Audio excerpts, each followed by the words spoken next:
Fans of the Boruto manga have been waiting in agony for two huge things to happen. One being the Jougan reveal in the manga, and two, Momoshiki's first appearance in Two Blue Vortex. And I'm here to tell you today that we are closer than ever to both, and the writing is all over the wall, you just have to know where to look. And the reason we know this is Kishimoto is a creature of habit, and we've seen this exact same progression in Naruto Shippuden. Now I know Ikimoto is the one running point on the Boruto storyline, but he's clearly his sensei student, and also he's trying to keep Boruto as true to the Naruto verse as possible. However, over the last few chapters, the Boruto manga is ramping up fast, and tension between Boruto's powers and his future and his destiny have never been higher. So in this video, I'm gonna break down why these two huge reveals are coming soon, what it means for the story, and why it could change literally everything. But before I get into it, please for me, like the video, subscribe to the page, and hit that noti bell. Now I want to start by recapping why Boruto fans are so obsessed with the Jougan in the first place. And it's literally because as fans, we were pumped and dumped. In both episode 1 of the anime and chapter 1 of the manga, we see Boruto and Kawaki fighting in a destroyed Konoha, and Boruto is seen clearly using the Jougan. And that's pretty much the only time we see it in the manga, except for a panel that showcases the Otsutsuki god with eyes that look very similar to the Jougan. And then we see it in the anime 2 more times, one when he's fighting the class rep's pet Nue, and then the second time is mentioned by Toneri in what's technically an anime canon episode. So already we have this eye, this dojutsu we've never seen before that has characteristics very similar to the Byakugan, but we have no explicit explanation of what it is, where it comes from, and what it can do. Which brings me back to the point of this video. Why, after years of nothing, years of radio silence,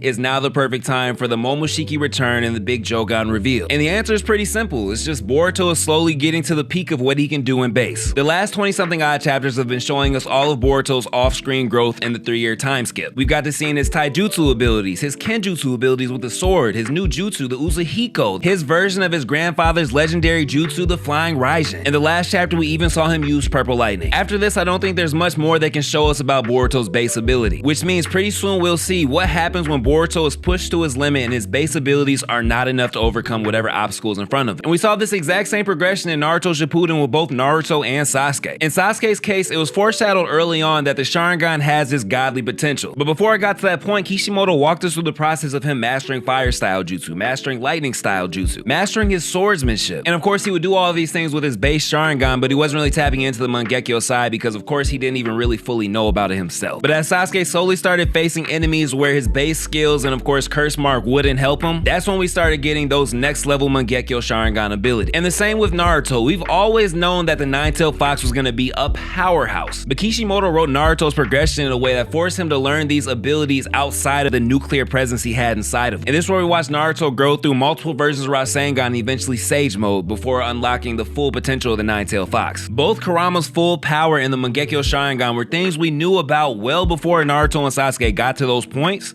but there was a deliberate build-up to get there, which is what I'm trying to say. And over the last 20 chapters of Boruto Two Blue Vortex, we've seen that exact same build-up, and eventually it's going to come to a point where we have to see the payoff. Also, based on the progression we've seen in Boruto Two Blue Vortex so far, his turn for a power-up is coming. In the last 3 or 4 chapters alone, we've seen Sarada get the power-up Mangekyo Sharingan Orihime, which gives her some form of gravity manipulation, which will definitely be useful fighting these upcoming threats, as we saw her take out a Shinju on her own. And now, after demanding that Amado removes his limiter, we see Kawaki with a substantial power-up that allowed him to embarrass Jura for the first time. Ever since Jura's appearance, we have never seen him face down ass up, and now we have Kawaki with his foot on his shoulder, leaving footprints on his back, which means it's only a matter of time before Boruto gets his. And we also have to remember that the Shinju are not the only threat looming over this storyline. While yes, they're the threat that's in front of our faces right now, there's still Code, who I know everybody calls him a fraud, but at the end of the day, he still inherited the will of Ishiki. And I have a feeling that Kishimoto and Ikimoto didn't spend hundreds of chapters building up the threat of Code just for him to end up being a fraud. And then 2, I will forever be suspicious of Amado because he has been able to pull off things that don't even make sense. Not only was he able to create ninja androids that are Kage plus level threats, but he was able to give them the ability of the gods literally. And we know that his overarching goal is to revive his daughter Akebi using all the things he's learned from the Otsutsuki. Can't name a single time in the history of literature where bringing someone back from the dead